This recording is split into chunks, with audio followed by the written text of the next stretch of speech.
India बहुत बड़ी power है, लेकिन कि दुनिया ताकत के जोर पे चलती है।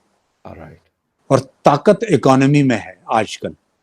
एक जमाने में ताकत फोर्सेस में हुआ करती थी। Agree sir. अभी ताकत इकोनॉमी में है।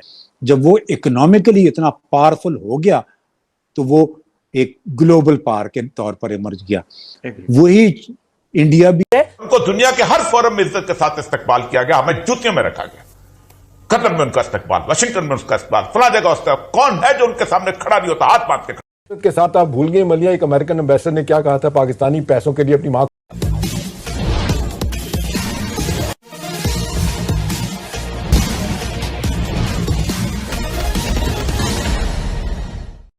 पाकिस्तान की मीडिया में यह चर्चा हो रही है कि आज भारत ने अपने को आर्थिक और सामरिक दृष्टि से इतना मजबूत कर लिया है कि अब भारत की आवाज़ पूरी दुनिया में सुनी जाती है, भारत को इज्जत दिया जाता है, जबकि पाकिस्तान को कोई सुनने वाला नहीं।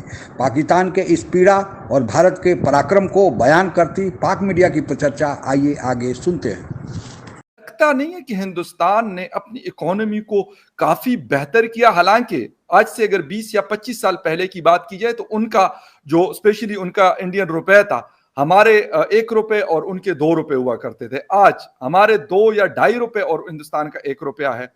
इसके साथ साथ इतनी बड़ी पॉपुलेशन है, पर कैपिटा इनकम को उन्होंने अच्छा किया, एजुकेशन लेवल उन्होंने बहुत अच्छा किया, उनके स्टूडेंट्स जाकर मतलब बड़ी बड़ी ऑर्गेनाइजेशन को लीड कर रहे हैं। तो मेरे ख्याल में सर हम उस चीज में क्या पीछे नहीं रह गए उनसे। मैं ये नहीं कहता कि हिंदुस्तान कोई आराम से बैठा हुआ असला भी वो खरीद रहा है, बड़े बड़े डील्स कर रहा है, रशिया से 5 अरब डॉलर का सॉरी S-400 सिस्टम लिया, अमेरिका से खरीदता है, दुनिया के बड़े बड़े ममालिक से चीजें लेता है, लेकिन इसके साथ साथ उन्होंने इकोनॉमी को भी आगे बेहतर किया। हम उस तरह नहीं कर सके। ठीक कह रहे हैं, बिल्कुल। इसमें कोई नेगेट करने की वजह नहीं है कि मैं कहूं कि नहीं इंडिया ने दुनिया के हर फोरम में इज्जत के साथ इस्तेमाल किया गया, हमें जूतियों में रखा गया। कतर में उनका इस्तेमाल, वाशिंगटन में उसका इस्तेमाल, फला जगह उसका। कौन है जो उनके सामने खड़ा नहीं होता हाथ बांध के खड़ा नहीं होता। ले रहा है और एक तरह से रियासत पाकिस्तान को वो मजाक बना। क्या बिगाड़ लिया अमेरिका ने क्यूबा का? क्या बिगाड़ लिया अमेरिका ने ब्राजील का? क्या बिगाड़ लिया अमेरिका ने वियतनाम का? मर गए ना लोग, गैरत से दिए। आपके यहां 70,000 हालत ये होती है कि वहां 30,000 मरते हैं और अमेरिका की पूरी टेक्नोलॉजी को शिकस्त देते हैं। जो बाइडेन पता है क्या कहता है? The best technology they can have, the best equipment they can have, the best training they can have, the best intelligence support they can have। जिस तरीके से अमेरिका बहादुर अपनी ताकत का मसल पाकिस्तान को फ्लेक्स करके दिखा रहा है और अब बताने की कोशिश कर रहा है कि इसको हुकूमत में होना चाहिए और इसको नहीं होना चाहिए। दूसरी बात आप आते हैं, 4 महीने से मैं कह रहा हूं कि यूक्रेन और पाकिस्तान जो है निशाना पे है। क्या यूक्रेन में ये पूरा दोहराया नहीं गया? क्या यूक्रेन में जब ऑरेंज रेवोल्यूशन आया सारे के सारे एम्बेसडर मिले वहां जाके उनको अपोजिशन पार्टीज को, फिर उनके खिलाफ अदम एतमाद की तहरीक आई, फिर एक पूरा का पूरा स्टेट सजाया गया, फिर वो रशियन बंदा चलता उसको भगाया गया और फिर उसके बाद फंड किसने किया? यूएसए।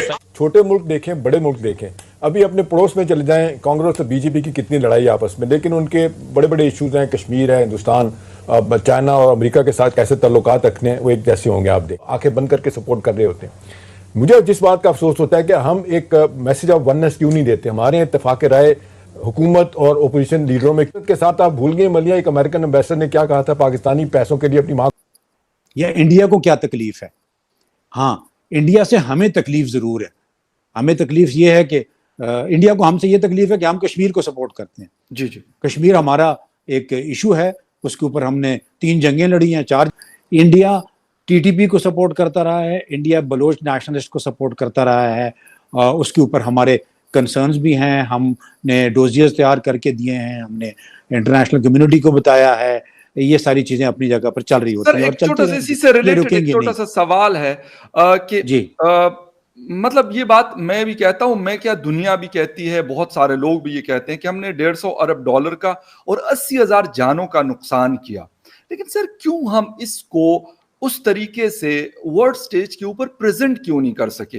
उनको कोई नहीं हरा सका, ये बहुत बड़ी बात है। अमेरिका को अपने साथ उन्होंने खड़ा कर दिया, अरब ममालिक को सर उन्होंने अपने साथ खड़ा कर दिया, हमारे जो थे वो भी जाके उनके मतलब ग्रुप में जाके चले गए। तो सर ये वाली कामयाबी हमें क्यों नहीं मिल रही? हमारी क्या कमजोरियां हैं जिसके ऊपर हिंदुस्तान अगर वो कर रहे हैं? मैं इसलिए इसके लिए मुझे भी ताजुब नहीं और यकीनन आपको भी नहीं होगा कि उनका काम है ये, और हमारा भी काम होना चाहिए कि हमें भी पता होना चाहिए कि हमने क्या करना है। हमने अपने आप को कैसे स्ट्रेंथन करना है और वर्ल्ड स्टेज पे जाके फिर हमारे साथ भी 2+2 हो और वहां पे इस तरह की स्टेटमेंट्स आए जो उनके सपोर्ट में आ रही हैं। देखो फखर, मुझे ना भारत से शिकवा है ना अमेरिका से शिकवा है, मुझे तो अपनों से शिकवा है ना कि हमारे लोगों ने क्या किया जी। उनका वो तो अपने मुल्क का दिफा करेंगे, अपने मुल्क के मुफाद के लिए काम करेंगे। प्रॉब्लम हमारे अंदर है, हमने अपना हाउस इन ऑर्डर करना है, जो मुझे होता हुआ नजर नहीं आता। राजा साहब, हमने अगर किसी मुल्क में इस तरह से मुदाखलत की कोशिश की होती तो वो मुल्क सर झुकाकर हमारा गुलाम बन जाता या हमें मुंह तोड़ जवाब देता? देखिए, वो मुल्क आप में पहली बात यह है कि हिम्मत ही नहीं होती, क्योंकि ये उन कौमों में हिम्मत होती है कि जो कोई पॉलिसी या डायरेक्शन लेके जाते है कि पाकिस्तान को डिस्टेबलाइज हमेशा रखे, यहाँ पे किसी किस्म की स्टेबिलिटी ना आए। वही फैटिफ जो पाकिस्तान को अभी ग्रे लिस्ट में रखा हुआ है मनी लॉन्ड्रिंग की वजह से, वो पाकिस्तान को कहेगा कि अब आप निकल सकते हैं, अब IMF भी रिलैक्स हो गई है। को हमें गुलाम देखने की आदत है नाजरीन, वो भी खुददारी और गैरत के साथ सर उठाकर जीता हुआ नहीं देख सकते, या सर झुकाकर गुलाम बनकर उन बैरूनी कुव्वतों का आलाकार बन गए। क्या प्रूव नहीं किया, बिल्कुल गलती को चिन्हित करना या उसे स्वीकार कर लेना और फिर उस गलती के निराकरण के लिए प्रयास करना ही एकमात्र उपाय है कि गलती के चिन्हित करने का कोई फल मिला या कोई परिणाम मिला। केवल गलती को चिन्हित कर लेने से कोई फायदा नहीं, केवल यह एहसास भर होगा, लेकिन उस एहसास को अपने ठोस प्रयासों से मूर्त रूप देने से, उसके निराकरण करने से ही व्यक्ति सफल माना जाता है। पाकिस्तान में जब जब भी कोई समस्या आती है तब तब वह अपने गलती का एहसास तो करता है, भारत से तुलना भी करता है कि भारत आज अपने गलतियों को सुधार कर कितना आगे बढ़ गया, लेकिन पाकिस्तान के लोग चर्चा करके कुछ दिनों के बाद फिर सो जाते हैं और वही गलती दोबारा करते हैं।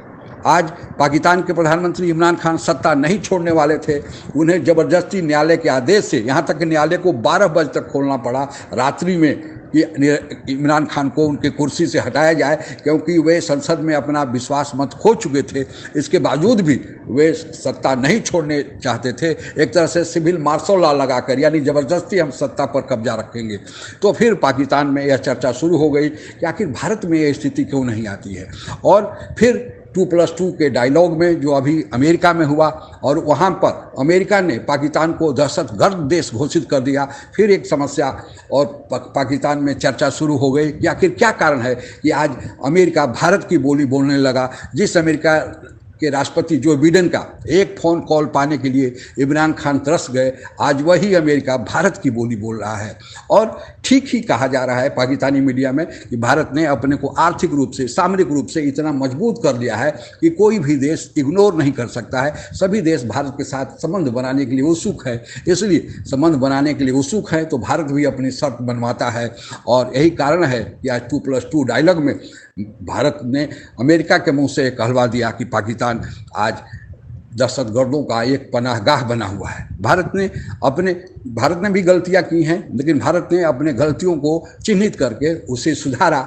और यही कारण है, एक समय आप लोगों ने पढ़ा ही होगा कि जब स्वर्गीय चंद्रशेखर की सरकार थी 1990 में, तो भारत IMF के पास गया था और IMF ने यह शर्त रख दिया था कि वह कर्जा तभी देगा जब भारत कोई गिरवी रखे, और भारत को अपने सोना को गिरवी रखना पड़ा।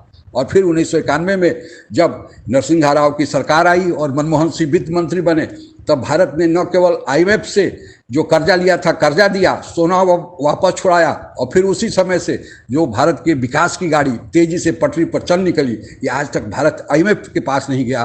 और आज तो कहा जा रहा है कि भारत 2030 तक इसी तरह भारत के विकास की गाड़ी चलते रहेगी, तो 2030 तक भारत विश्व की 3 बड़ी अर्थव्यवस्थाओं में से एक हो जाएगा। और इसका फोरकास्ट IMF और वर्ल्ड बैंक दोनों ने किया है कि भारत के GDP की जो विकास दर है आज के जो विकसित देश है उनसे ज़्यादा है, और अगले साल तो इससे भी ज़्यादा 8.7% होने जा रही है। इसके विकास दर के बराबर कोई भी, जितने भी अमेरिका, चीन, फ्रांस, ब्रिटेन आदि विकसित देश हैं, उनकी विकास दर इतनी नहीं होगी। तो यह भारत के लिए बड़े गौरव की बात है। पाकिस्तान में जो ऐसा कहा जा रहा है, पाकिस्तान भी ऐसा करे, अपने अर्थव्यवस्था को सुधारे, आतंकवादियों पर नियंत्रण रखे, आंतरिक मामले को ठीक करे, तो पाकिस्तान भी धीरे धीरे, पाकिस्तान की गाड़ी भी पटरी पर चल निकलेगी। 1947 से आज तक के भारत से तुलना करके पाकिस्तान को मिलने वाला कुछ नहीं है, केवल उसे परेशानी और निराशा ही हाथ लगेगी। अभी भी वक्त है पाकिस्तान अपने को सुधारे और आगे बढ़े। भारत के लिए एक बड़ा स्वर्णिम अवसर अभी जो राजनीतिक नेतृत्व है वह दे रहा है। आइए हम सब मिलकर भारत के इस विकास की गाड़ी को और हवा दें और मदद करें। आज के लिए बस इतना ही। जय हिंद। आप अगर हमसे जुड़ा रहना चाहते हैं तो कृपया मेरे चैनल को सब्सक्राइब करें तथा बेल आइकन भी दबा दें ताकि नई वीडियो की जानकारी तुरंत आप तक पहुंच जाए। धन्यवाद। जय हिंद।